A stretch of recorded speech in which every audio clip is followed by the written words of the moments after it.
आणि आताची महत्त्वाची बातमी, सुरेंद्र अग्रवाल याला 28 तारखेपर्यंत पोलीस कोठडी देण्यात आली आहे। तर पुणे अपघात प्रकरणामध्ये सुरेंद्र अग्रवाल याची देखील चौकशी करण्यात आली होती।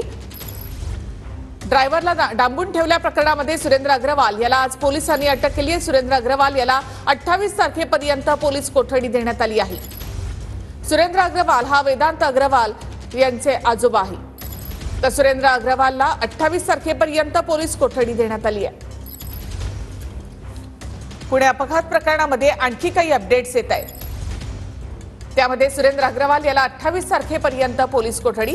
पुणे कल्याणी नगर कार अपघात प्रकरणामध्ये सुरेंद्र अग्रवाल याला 28 तारखेपर्यंत पोलीस कोठडी देण्यात आली आहे।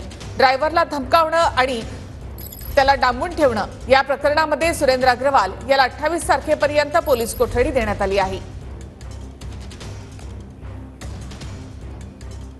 पुण्यामध्ये अपघात झाला तेव्हा मी दिल्लीमध्ये होतो असं सुरेंद्र अग्रवाल यांनी सांगितलं। मी दिल्लीमध्ये असतानाच पोलीस घरातला डीव्हीआर घेऊन गेले असं त्यांनी म्हटलं आहे। घरातल्या सीसीटीव्ही सोबत छेडछाड करण्याचा प्रयत्न झाला असं पोलिसांचं म्हणणं आहे। सुरेंद्र अग्रवालच्या अंगझडतीवेळी जप्त केलेल्या मोबाईलचा डेटा तपासायचा आहे असं पोलिसांनी सांगितलं। सुरेंद्र अग्रवाल याच्यावर यापूर्वी 4 गुन्हे दाखल आहेत। कोंढवा, महाबळेश्वरसह बंडगार्डन भागात हे गुन्हे दाखल असल्याची माहिती पोलिसांनी दिली आहे। सुरेंद्र अग्रवाल यानं कार चालकाला डांबून ठेवलं होतं असं पोलीस म्हणाले। कार चालकानं स्वतःवर गुन्हा घ्यावा असा दबाव टाकला असंही पोलिसांचं म्हणणं आहे। सुरेंद्र अग्रवाल याची 7 दिवसांची पोलीस कोठडी मागण्यात आली होती। सुरेंद्र अग्रवाल याला आता 28 तारखेपर्यंत पोलीस कोठडी देण्यात आली आहे। अधिक माहिती आपण घेऊयात आमचे प्रतिनिधी कृष्णा सोनारवाडकर यांच्याकडून। कृष्णा, काय अपडेट? आपण पाहतो की पुण्याच्या अपघात प्रकरणातील अल्पवयीन आरोपीच्या आजोबा सुरेंद्र अग्रवाल यांना पुणे पोलिसांच्या गुन्हे शाखेने अटक केलेली आहे। आणि या सगळ्या प्रकरणामध्ये आपण पाहतोय की त्यांच्या रिमांड मिळवण्यासाठी त्यांनी आरोपी जो अल्पवयीन आरोपी आहे त्याच्यासोबत असणाऱ्या ड्रायव्हरनं या घटनेची जबाबदारी स्वतःवरती घ्यावी यासाठी दबाव टाकण्याचा प्रयत्न केला असा त्यांच्यावरती आरोप आहे। आणि त्या अनुषंगाने ड्रायव्हरला घरात डांबून ठेवण्याचा सुद्धा प्रयत्न केलेला होता। 2 दिवस त्या ड्रायव्हरला घरात डांबून ठेवलेला होता असा आरोप त्याच्यावरती आहे। त्याच अनुषंगाने ही अटकेची कारवाई केलेली आहे। आज त्यांना कोर्टात हजर करण्यात आलं आणि 3 दिवसांची पोलीस कोठडी सुरेंद्र अग्रवालला पुण्याच्या न्यायालयानं सुनावलेली आहे। यावेळी सुरेंद्र अग्रवाल यांनी ज्या नंबरवरून ड्रायव्हरला पहिल्यांदा रात्री जबाबदारी घेण्यासाठी अपघाताची फोन केलेला होता तो मोबाईल अद्याप मिळाला नसल्याचं सुद्धा सांगितलेलं आहे। मात्र सुरेंद्र अग्रवाल यांच्या वकिलांनी ते सिनियर सिटीजन आहेत, त्यांना वेगवेगळे आजार आहेत आणि त्यामुळे उपचाराची गरज भासू शकते आणि म्हणून पोलीस कोठडी देण्यात येऊ नये न्यायालयीन कोठडीची मागणी त्यांनी केली। मात्र पुण्याच्या न्यायालयाने त्यांना 3 दिवसांची पोलीस कोठडी जी आहे ती सुनावलेली आहे। त्यामुळे थोडंसं थांबवते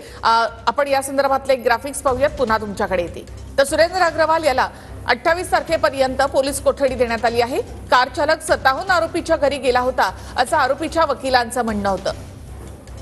माझ्या जीवाला धोका, मी इथेच थांबून एका दिवसानंतर घरी जातो, कार चालक स्वतःच म्हणाला होता असा आरोपीच्या वकिलांनी कोर्टामध्ये युक्तिवाद केला आहे। सुरेंद्र अग्रवाल यानं कार चालकाला डांबून ठेवलं नव्हतं असं आरोपीच्या वकिलांनी म्हटलं। सुरेंद्र अग्रवाल यांचं वय 70 वर्षांहून अधिक आहे असं आरोपीचे वकील म्हणतायत। सुरेंद्र अग्रवाल याला वेगवेगळे आजार आहेत, उपचार सुरू आहेत असं आरोपीच्या वकिलांनी कोर्टामध्ये युक्तिवादावेळी सांगितलं। सुरेंद्र अग्रवाल तपासामध्ये सहकार्य करतील, कुठेही जाणार नाहीत असं आरोपीच्या वकिलांनी कोर्टामध्ये सांगितलं। सुरेंद्र अग्रवाल याला मेंदूशी संबंधित आजार आहेत, गरज भासल्यास डॉक्टरांना बोलवावं लागतं असं आरोपीच्या वकिलांनी सांगितलं। सुरेंद्र अग्रवाल महाबळेश्वरच्या केसमधून निर्दोष सुटलेले आहेत याची माहिती आरोपीच्या वकिलांनी कोर्टामध्ये दिली।